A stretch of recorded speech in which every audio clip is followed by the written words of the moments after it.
Hello दोस्तों, मेरे channel पर आपका स्वागत है। कृपया मेरे चैनल पर बने रहें, शुरू से लेकर लास्ट तक आप वीडियो देखिएगा। एक बहुत खुशखबरी है, गुड न्यूज़ है कि 8वां वेतन आयोग का गठन हो गया है लगभग। इसके बारे में पूरी विस्तार बताऊंगा। दोस्तों,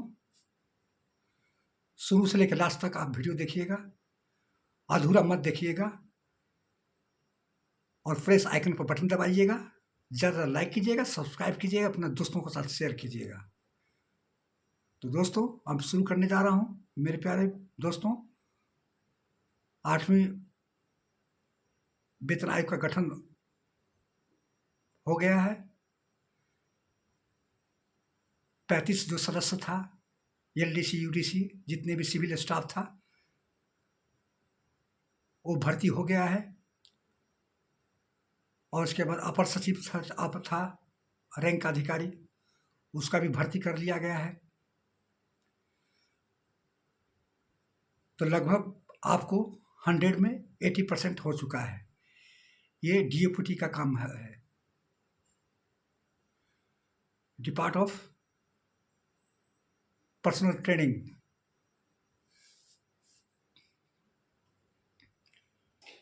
तो लगभग आपको पूरा हो गया है। अब सिर्फ चेयरमैन का बाकी है और 5 अन्य सदस्य का सिलेक्शन बाकी है और टीओआर का अधिसूचना जारी कर दी जाएगी। तो लगभग 100 में 80% काम पूरा हो चुका है, 20% बाकी है। तो लगभग दीपावली से पहले ये सारा काम हो जाएगा। चेयरमैन का सिलेक्शन हो जाएगा, जो 5 अन्य सदस्य है उसका सिलेक्शन हो जाएगा और टीओआर का अधिसूचना जारी कर दी जाएगी।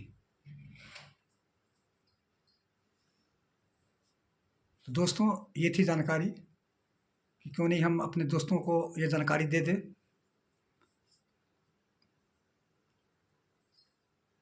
आठवां वेतन आयोग में सबसे मेन मुद्दा था एलडीसी यूडीसी ऑफिस का स्टे करना कहाँ पर होगा। इसके बाद अपर सचिव का बहुत भर्ती नहीं हो रहा था। लास्ट 31 जुलाई का लास्ट डेट था अपर सचिव का।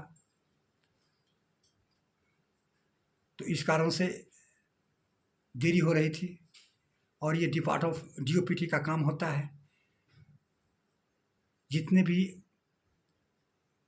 वेतन आयोग है उसमें डीओपीटी का मेन भूमिका होती है और डीओपीटी में डिले होने के कारण ही और अपर सचिव और एलडीसी यूडीसी जितने भी सिविल स्टाफ है उसमें सही ढंग से नियुक्ति नहीं होने के कारण देरी हो गई है। लेकिन अब सारी प्रक्रिया पूरी हो गई है, जितने भी स्टाफ है सारे को भर्ती कर लिया गया है। अब सिर्फ बच गया है चेयरमैन का। चेयरमैन और उनके साथ 5 अन्य सदस्य, बस यही अब घोषणा रह गई है। इसको भी सिलेक्शन कर लिया जाएगा तो लगभग पूरा तैयार हो जाएगा और इसके बाद ये पूरा रिपोर्ट मंत्रालय को मंत्रिपरिषद में देगा, कैबिनेट में देगा। कैबिनेट में इसको पारित हो जाएगा। इसके बाद सरकार टीओआर का अधिसूचना जारी कर दी जाएगी और चेयरमैन का नाम घोषित कर दिया जाएगा कैबिनेट में। और इसके बाद 8वां वेतन आयोग की प्रक्रिया शुरू हो जाएगी और 8वां वेतन आयोग काम करना शुरू कर देगा। तो दोस्तों, मेरे प्यारे फौजी भाइयों, सिविल पेंशनरों, बहुत खुशी की बात है जितने भी पेंशनर्स हैं, 1 करोड़ कर्मचारी 8वां वेतन आयोग का इंतजार कर रहे हैं कि कब 8वां वेतन आयोग गठित होगा, कब टीओआर अधिसूचना जारी हो जाएगी, कब वेतन आयोग लागू होगा। भले वेतन आयोग जब भी रिपोर्ट दे, चाहे 1 साल में दे चाहे 2 साल में दे, लेकिन आपको 1 जनवरी 2026 से ही आपका पे और पेंशन का एरियर मिलेगा और लागू होगा 1 जनवरी 2026 से ही। तो दोस्तों लगभग 80% काम पूरा हो चुका है। अब सिर्फ शेष रह गया है 20%। 20% भी बाकी हो जाएगा। आपको दीपावली से पहले सरकारी ये काम और डीओपी डिपार्टमेंट ये कर लेगी। सबसे मेन थी सिविल स्टाफ एलडीसी यूडीसी 35 सदस्य था और अपर सचिव का दिक्कत थी, लेकिन अभी सारे सिलेक्शन हो चुका है। अब सिर्फ चेयरमैन का बाकी है और वो भी हो जाएगा आपको दीपावली से पहले।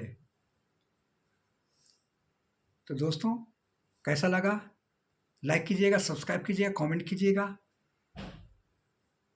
और इसके बाद मैं जाते जाते एक मैं आपको बता रहा हूँ कि 1 अक्टूबर से डिजिटल लाइफ सर्टिफिकेट शुरू होने जा रहा है। यदि आपका कोई रिश्तेदार